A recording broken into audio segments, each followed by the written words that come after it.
How are you? Hello. Nice to see you. Nice to have you. I don't really see you. Don't listen to that. Nice to be here with you. This is Frankenstein Tea, a daily short story program from the Island Free Library. With me, Kristen. I'm the director of the Island Free Library here on Block Island, and I welcome you to today's episode of Frankenstein Tea. Frankenstein Tea is a short story program for adult listeners. I read adult themed stories with adult language. So if your children or grandchildren are in the room, or perhaps your great grandchildren are in the room, do put me on pause and listen later. I am live today from the Island Free Library. Most days I am live. But whether I'm live and you listen live or you come back and listen later, all the short stories stay up on our YouTube channel, which is where you are right now. And so hit subscribe. That way you can catch our live events live, and you will be able to find it again later and listen to any story that you want, or perhaps other programs that we have on our YouTube channel. Frankenstein Tea was created last March as a way for us to stay connected to each other and for you to stay connected to the library. So us to our patrons and our family and friends, and family, friends, and patrons to the library. And we continue with that today. And we will continue going forward with this. Boy, Rhode Island just got really glum news from the governor. Numbers, the data's not looking good. The numbers aren't looking good, blah, blah, blah.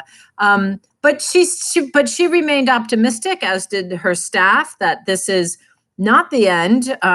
This is just a place where we're just being reminded to be vigilant, right? So we're not in quarantine. We're not in lockdown. We're not, we're not retracing back to a different earlier phase of reopening. She was clear about that. What she's saying is the time is now for us to get serious again and mask up and wash hands and social distance. And what she said, and what her team backed her up on, was you do that even if it's with familiars, right? Even if it's with your family or your coworkers, people you know, family and friends, people that you've been spending time with, you still wear your mask and play it safe. So that's what our governor said today. And so when I listen to that and I think about our library and where we're going and how we're moving forward, it's good information for me. We are going to move forward and get this building open to the public. That's how I feel today. That's what we're working towards this past few weeks. And let's see if we get there, right? We're going to go slow. We're going to take the rest of the month to do that. But hopefully everybody will listen up and play it safe, and we'll be able to get there. And but even having said that, I want you to know we'll continue to be this hybrid library where some things we do online and some things we do in person. So definitely online, virtual, Zoom meetings, YouTube channels, Facebook events will be the programming. In person, you'll be able to come in and browse for books and materials soon. Not yet, but soon. So that's my update. That's a little bit of rambling. How are you all doing out there today? I hope everyone out there is well. I hope you're maybe taking a time out from that news or from your own jobs. We've been busy. Wow, busy still. Busy. Let's see. So it's Wednesday, October 14th. My kid is 17 tomorrow. Yep, 17 tomorrow. So that's something. Okay, so I'm going to read a short story today from this lovely book, Children of the Night, the best short stories by Black writers, 1967 to the present. It is edited by Gloria Naylor. And it's not the present as we know it today. This was published, in 1995.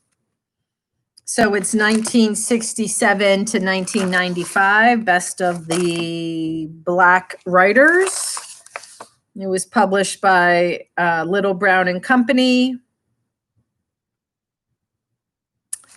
And I am reading Alice Walker today. I don't know if I've read Alice Walker on the program yet. I'm not sure. I have read and reread this particular short story a number of times.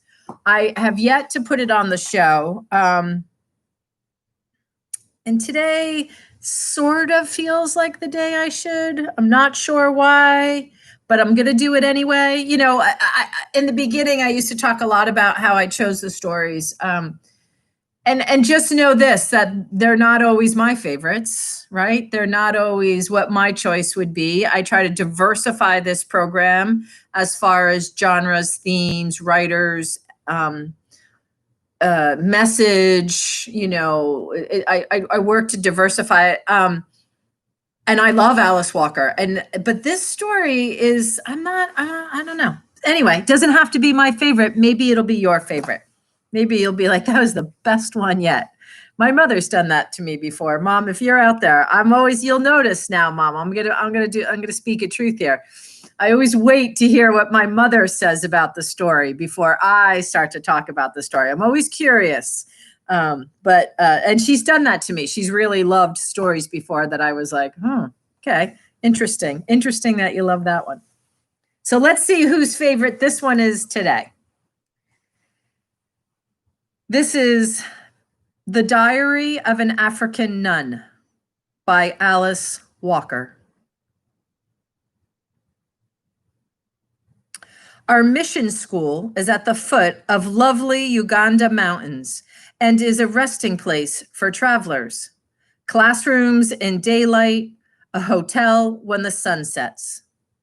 The question is in the eyes of all who come here. Why are you so young, so beautiful, perhaps, a nun? The Americans cannot understand my humility. I bring them clean sheets and towels and return their too much money and candid smiles. The Germans are very different. They do not offer money, but praise.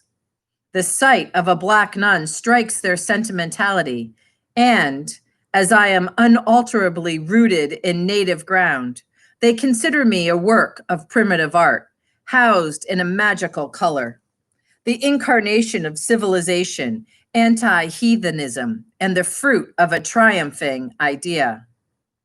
They are coolly passionate and smile at me lecherously, with speculative crystal eyes at bright historical blue. The French find me charmant and would like to paint a picture. The Italians, used as they are to the habit, concern themselves with the giant cockroaches in the latrines and give me hardly a glance, except in reproach for them. I am, perhaps, as I should be, Gloria Deum, Gloria in excelsis Deo. I am a wife of Christ, a wife of the Catholic Church, the wife of a celibate martyr and saint. I was born in this township, a village, civilized by American missionaries. All my life, I have lived here within walking distance of the Rwenzori Mountains, mountains which show themselves only once a year under the blazing heat of spring. 2. When I was younger, in a bright blue school uniform and bare feet, I came every day to the mission school. Good morning, I chanted to the people I met, but especially to the nuns and priests who taught at my school. I did not then know that they could not have children. They seemed so productive and full of intense, regal life. I wanted to be like them, and now I am, shrouded in whiteness like the mountains I see from my window. At 20, I earned the right to wear this dress, never to be without it, always to bathe myself in cold water, even in winter, and to wear my mission-cropped hair well covered, my nails clean and neatly clipped. The boys I knew as a child are kind to me now and gentle, and I see them married and kiss their children, each one of them so much what our Lord wanted. Did he not say, "Suffer little children to come unto me"? But we have not yet been so lucky, and we never shall. 3. At night, I sit in my room until 7. Then I go, obediently, to bed. Through the window, I can hear the drums, smell the roasting goat's meat, feel the rhythm of the festive chants, and I sing my own chants in response to theirs. My chant is less old than theirs. They do not know this. They do not even care. Do I care? Must I still ask myself whether it was my husband who came down bodiless from the sky, son of a proud father and flesh upon the earth, who first took me and claimed the innocence of my body? Or was it the drum beats, messengers of the sacred dance of life and deathlessness on earth? Must I still long to be within the black circle around the red glowing fire, to feel the breath of love hot against my cheeks, the smell of love strong about my waiting thighs? Must I still tremble at the thought of the passions stifled beneath this voluminous, rustling snow? How long must I sit by my window before I lure you down from the sky? Pale lover who never knew the dance and could not do it. I bear your colors. I am in your livery. I belong to you. Will you not come down and take me? Or are you even less passionate than your father, who took but could not show his face? 4. Silence as the dance continues. Now they will be breaking out the wine, cutting the goat's meat in sinewy strips. Teeth will clutch it, wring it. Cruel, greedy, greasy lips will curl over it in an ecstasy which has never ceased wherever there were goats and men. The wine will be hot from the fire. It will cut through the obscene clutter on those lips and turn them from their goat's meat to that other. At midnight, a young girl will come to the circle. Hidden in black, she will not speak to anyone. She has said good morning to them all, many mornings, and has decided to be like them. She will begin the dance, every eye following the blue flashes of her oiled, slippery body, every heart pounding to the flat clacks of her dusty feet. She will dance to her lover with arms stretched upward to the sky, but her eyes are leveled at her lover, one of the crowd. He will dance with her. The tempo will increase. All the crowd can see the weakening of her knees, can feel in their own loins the loosening of her rolling thighs. Her lover makes her wait until she is in a frenzy, tearing off her clothes and scratching at the narrow cloth he wears. The eyes of the crowd are forgotten.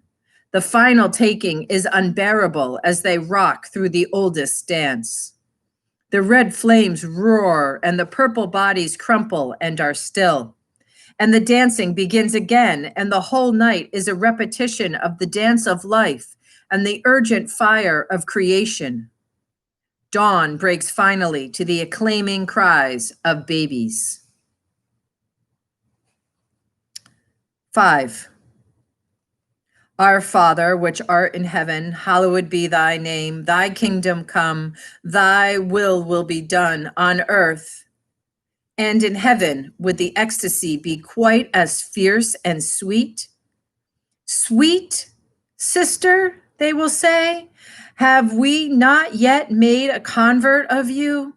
Will you yet be a cannibal and eat up the life that is Christ because it eases your palate? What must I answer, my husband? To say the truth would mean oblivion, to be forgotten for another 1,000 years. Still, perhaps I shall answer this to him who took me. Dearly beloved, let me tell you about the mountains and the spring. The mountains that we see around us are black. It is the snow that gives them their icy whiteness. In the spring, the hot black soil melts the crusts of snow on the mountains, and the water, as it runs down the sheets of fiery rock, burns and cleanses the naked bodies that come to wash in it. It is when the snows melt that the people plant their crops. The soil of the mountains is rich and its produce plentiful and good. What have I or my mountains to do with a childless marriage, or with eyes that can see only the snow, or with you or friends of yours who do not believe that you are really dead? Pious, faithful, who do not yet realize that barrenness is death. Or perhaps I might say, leave me alone, I will do your work. Or, what is more likely, I will say nothing of my melancholia at your lack of faith in the spring. For what is my faith in the spring and the eternal melting of snows, you will ask, but for your belief in the resurrection? Could I convince one so wise that my belief bears more fruit? How to teach a barren world to dance. It is a contradiction that divides the world. My mouth must be silent then, though my heart jumps to the blooming of the drums, as to the last strong pulse of life in a dying world. For the drums will soon, one day, be silent. I will help muffle them forever. To assure life for my people in this world, I must be among the lying ones and teach them how to die. I will turn their dances into prayers to an empty sky, and their lovers into dead men, and their babies into unsung chants that choke their throats each spring. 6. In this way will the wife of a loveless, barren, hopeless Western marriage broadcast the joys of an enlightened religion to an imitative people.